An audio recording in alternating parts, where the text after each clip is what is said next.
என்ன கைலாஷ், ரங்கநாயகி எப்படி இருக்காங்க? நான் நைட்டு தான் பார்த்தேன் டாக்டர். நல்லா இருக்காங்க. ஆமா, இப்போ அவங்க கூட ரூம்ல யார் இருக்காங்க? தீபா இருக்காங்க டாக்டர். ஓகே, நான் போய் காஃபி வாங்கிட்டு வந்துடுறேன். ஓகே, கேரியா. சார், நான் சொல்லல, கதம்பம் ஃபுட் ப்ராடக்ட்ஸ் ரங்கநாயகின்னு. ஆமா, அவங்க தான் ரூம்ல இருக்காங்க. ஓஹோ, அதான் சுவாதின்னு ஒரு பொண்ணு அன்னைக்கு ஃபங்க்ஷன்ல வந்து ஒரு பாட்டு பாடி அது அஞ்சலி பாடின பாட்டுன்னு மனோகர் சொல்லிட்டு இருந்தானே, அவங்க மதர் தான் ரங்கநாயகி. சொன்னீங்கல்ல. அவங்க இப்ப எப்படி இருக்காங்க? அவங்களுக்கு பைபாஸ் சர்ஜரி பண்ணணும், ரெடி ஆகல. அதான். ஐ சி. டாக்டர், நான் அவங்கள பார்க்கணும்னு சொல்லியிருந்தேனே, அவங்கள இப்ப பார்க்கலாமா? அதான் சந்தர்ப்பம் வரும்போது பார்க்கலான்னு சொன்னேன். ஜஸ்ட் ஒரே ஒரு கேள்வி தான் கேட்கணும். இல்ல டாக்டர், அது வந்து ப்ளீஸ் வாங்க.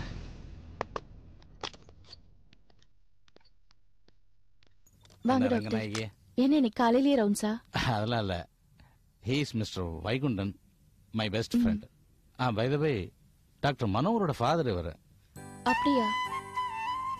எப்படி இருக்கீங்கம்மா? பரவாயில்லைங்க. பைபாஸ் சர்ஜரிங்கிறது இன்னைக்கு ரொம்ப சாதாரணமான ஒரு விஷயம். அது மட்டும் இல்ல, one of the best doctors உங்களை பார்த்துக்கிட்டு இருக்காரு. எங்க ஃபேமிலி டாக்டரை பத்தி என்கிட்டயே சொல்றீங்களா? அதானே.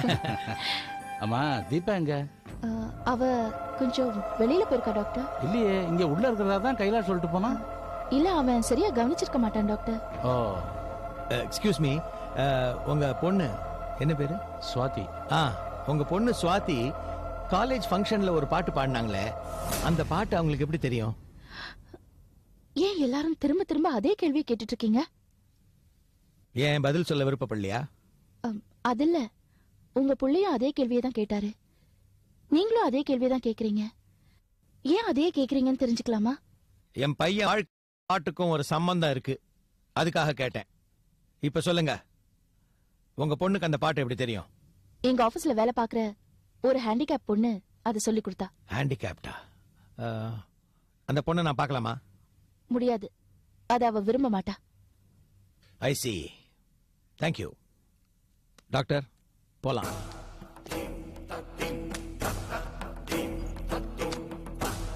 ஏன் டாக்டர், அவர் இவ்வளவு கோவமா போறாரு? அதெல்லாம் ஒண்ணும் இல்ல, அவர் சன்னு கொஞ்சம் மென்டலி டிஸ்டர்ப்டா இருக்கான் இல்லையா, அந்த டென்ஷன்ல ஏதோ பேசிட்டு போறாரு. சரி, நான் அவரை அனுப்பிச்சிட்டு வந்துடுறேன்.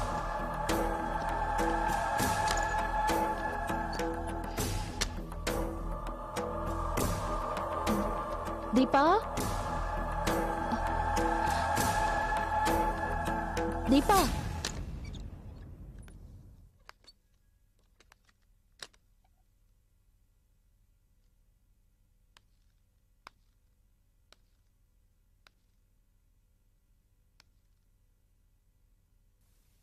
தீபா, இங்க வா.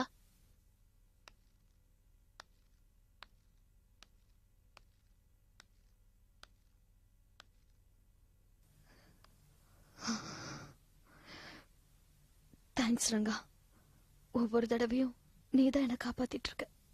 இப்ப வந்துட்டு போனது மனோகரோட அப்பா தானே? உனக்கும் அந்த மனோகருக்கும் என்ன தொடர்பு?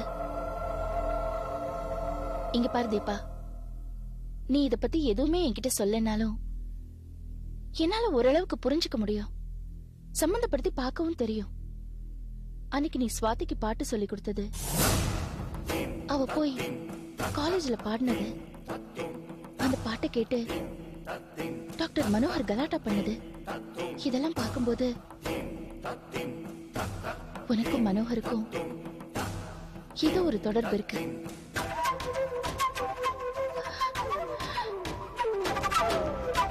என்ன தொடர்பு? சொல்லு.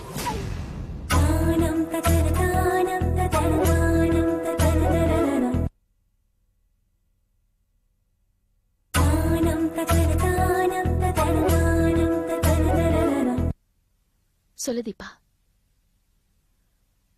மனோகர் உன் ஹஸ்பண்டா? உன் காதலனா?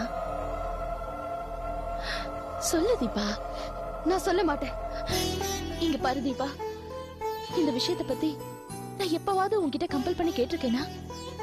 இப்ப ஏன் கேக்குற? இங்க பாரு, இன்னும் கொஞ்ச நாள்ல எனக்கு சர்ஜரி நடக்க போகுது. அந்த சர்ஜரியில நான் உயிர் பொழப்பேனா மாட்டேனான்னு கூட எனக்கு தெரியல. அதுக்கு முன்னால நான் உன்னை பத்தி தெரிஞ்சுக்கணும். அதுக்காக தான் நான் கேக்குறேன். உன்னை பத்தி எல்லாமே எனக்கு தெரியணும்னு நினைக்கிறேன். உன் சர்ஜரி நல்லபடியா தான் முடியும். நீ இப்படி எல்லாம் பேசாத ரங்கா. இல்ல தீபா, இல்ல. என் மனசுக்குள்ள ஏதோ சொல்லிட்டே இருக்கு. நான் உயிரோட இருக்க மாட்டேன்னு. அப்படி எல்லாம் பேசாத ரங்கா.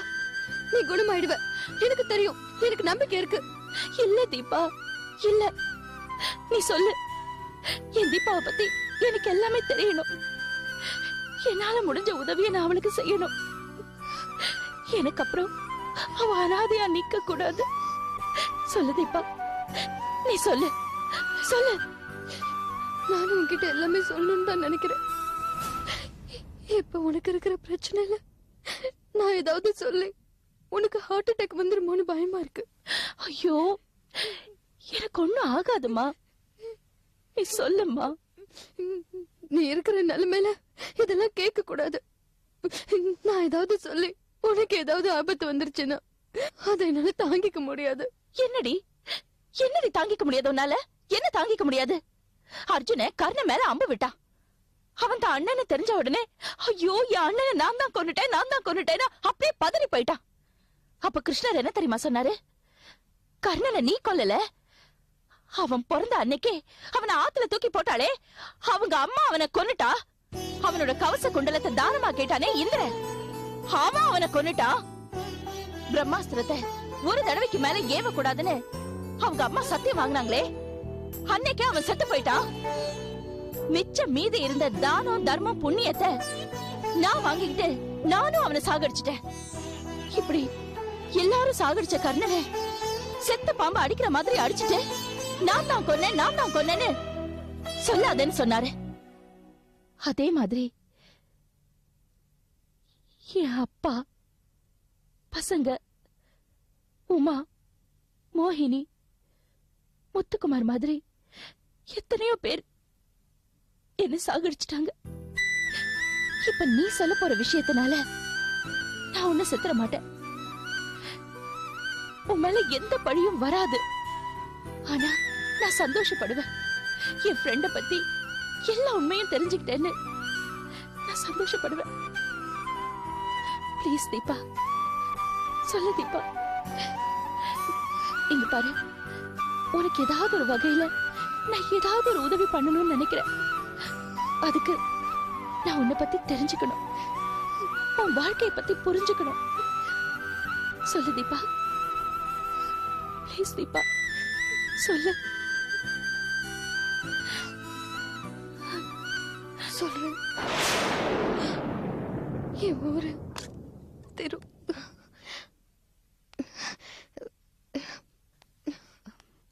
கைலாஷ், காஃபியை வச்சுட்டு போ, நான் அப்புறம் சாப்பிடுறேன். நீ கொஞ்சம் வெளியே இருப்பா.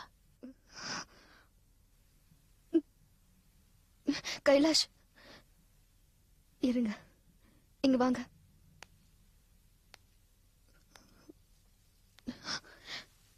கைலாஷ்க்கு என்ன பத்தின பாதி கதை தெரியும், மீதியும் தெரிஞ்சுக்கிட்டோம். என்ன புரிஞ்சுக்கிட்டவங்க நீங்க 2 பேரும் மட்டும்தான். நீங்க 2 பேருமே தெரிஞ்சுக்கணும்.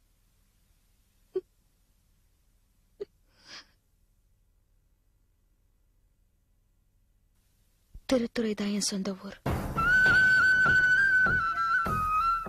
ஒரு சின்ன கிராமம்.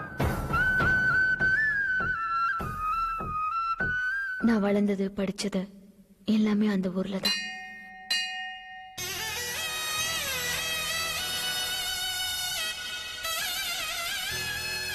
எங்க அப்பா பேரு சுந்தரமூர்த்தி. ரயில்வே ஸ்டேஷன் மாஸ்டரா இருந்தாரு. ஸ்டேஷன்னா பெரிய ஸ்டேஷன் நினைக்காதீங்க. எப்போது ஒரு பேசஞ்சர் ட்ரெயினும் கூட்ஸ் ட்ரெயினும் வந்து போகும். எங்க அப்பா பார்க்கறதுக்கு தான் ரொம்ப சாதுவா இருப்பாரு. ஆனா உள்ளுக்குள்ள ஒரு பெரிய சர்வாதிகாரி. விரலுக்கேத்த வீக்கம் வேணும்னு தன்னோட ஆசைகள் எல்லாம் போட்டு வச்சுட்டு ஒரு சின்ன வட்டத்துக்குள்ளேயே வாழ்ந்தவர். ஒழுக்கம் தான் ரொம்ப முக்கியம்னு சொல்லி எங்களை எல்லாம் ரொம்ப ஸ்ட்ரிக்டா வளர்த்தவர்.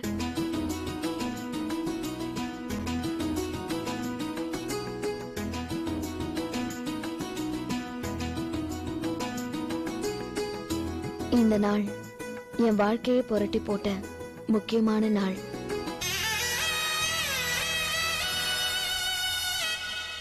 என் தங்க ரேவதி அழகான ஜாதி மல்லி. அவ வயசுக்கு வந்து அந்த ஃபங்க்ஷன் நடந்துட்டு இருந்துச்சு. எல்லாரும் சந்தோஷமா இருந்தாங்க.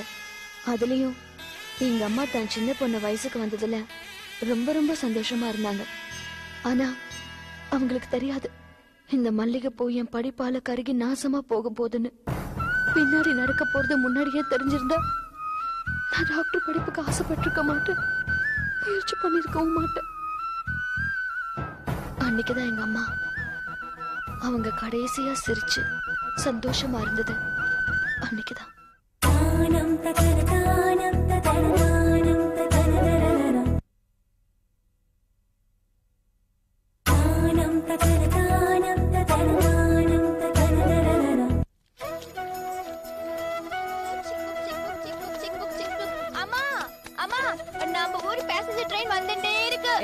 அப்பா சொல்றியா?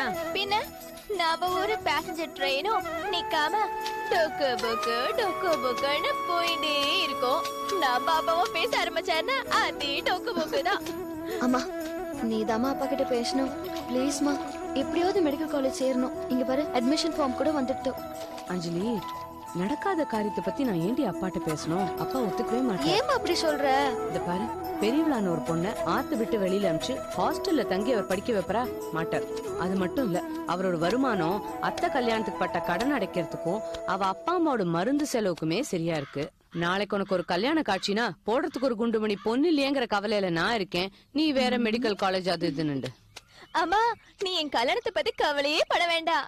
சாமி என் கனவுல வந்து சொன்னாரு, ரேவதி ரேவதி உன்னை ஒரு ராஜகுமாரன் குதிரையில வந்து தள்ளிட்டு போயிடுவா அப்படின்னு சொன்னாரு. உனக்கு செலவே இருக்காதுமா. என்னடி ரேவதி, நான் இங்க சீரியஸா என்னோட மெடிக்கல் ஸ்டடீஸ பத்தி பேசிட்டு இருக்கேன். நீ ஒருத்தி இதுல லவ் மேரேஜ் பேஷண்ட். அஞ்சலி, நீ ரொம்ப சமத்து. உன் படிப்பை பத்தி மட்டும் கவலைப்பட்டு இருக்கா. நான் கொஞ்சம் அசடு இல்ல, எனக்கு கல்யாண ஆசை வந்துடுச்சு. கல்யாண ஆசை வரட்டும், ஒரு ராஜகுமாரனை பத்தி யோசிச்சு நீ அப்படியே நெளிஞ்சுட்டு நில்லு. உங்க அப்பா இதை கேட்டுட்டே வருவார். ரேவதி ரேவதி உன் படிப்பெல்லாம் 9ஆம் கிளாஸோட நிறுத்திடலாம், கல்யாணம் பண்ணி கொடுக்க போறேன்னு சொல்ல போறாரு. ரொம்ப நல்ல ஐடியாவா இருக்கு. ஜனவரி மாசம் கல்யாணம், டிசம்பர் மாசம் ரேவதி பச்சவலுக்கு எரியுது.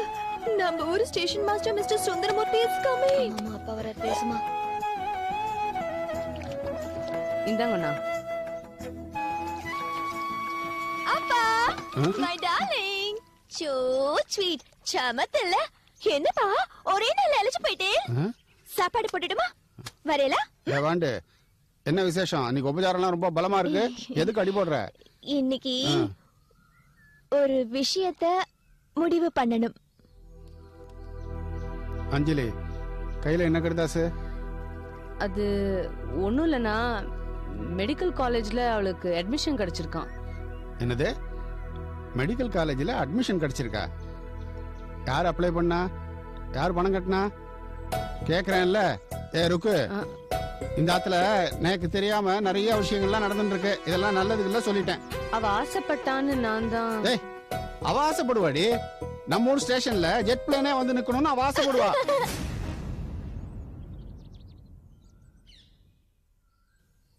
வேறளுக்கு தகுந்த வீக்கா இருக்கணும், புரியுறதா?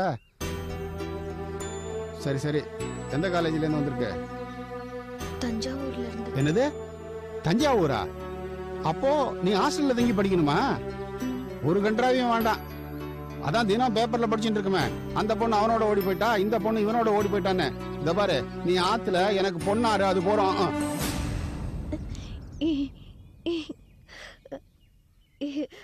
அப்படின்னாப்பா அஞ்சலி பிஏ பிஎஸ்சி இந்த மாதிரி குட்டியோண்டு படிப்பு படிச்சா போதுன்றேலா, இல்ல பிளஸ் 2 போதும் உனக்கு கல்யாணம் பண்ணி கொடுத்துடுறேன்டி அப்படின்னு சொல்றேலா?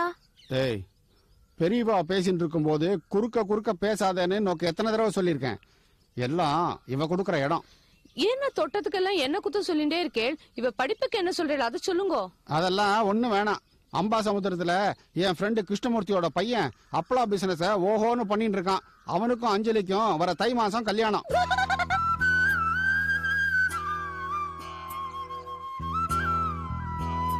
படிப்பெல்லாம் ஏற கட்ட சொல்லு.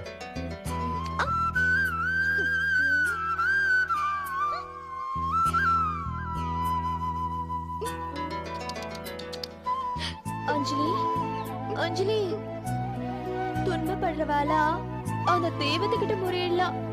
அந்த தெய்வமே நம்ம கண்ணுல விரல விட்டு ஆட்டினா எம்பிபிஎஸ் படிப்பு கோயிந்தா கோயிந்தாதான்.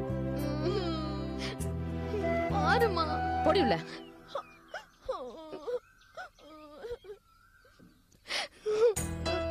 ஐயோ அஞ்சலி அழாதடி. போமா, நான் கண்டிப்பா எம்பிபிஎஸ் படிப்பேன். இதை யாராலையும் தடுக்க முடியாது.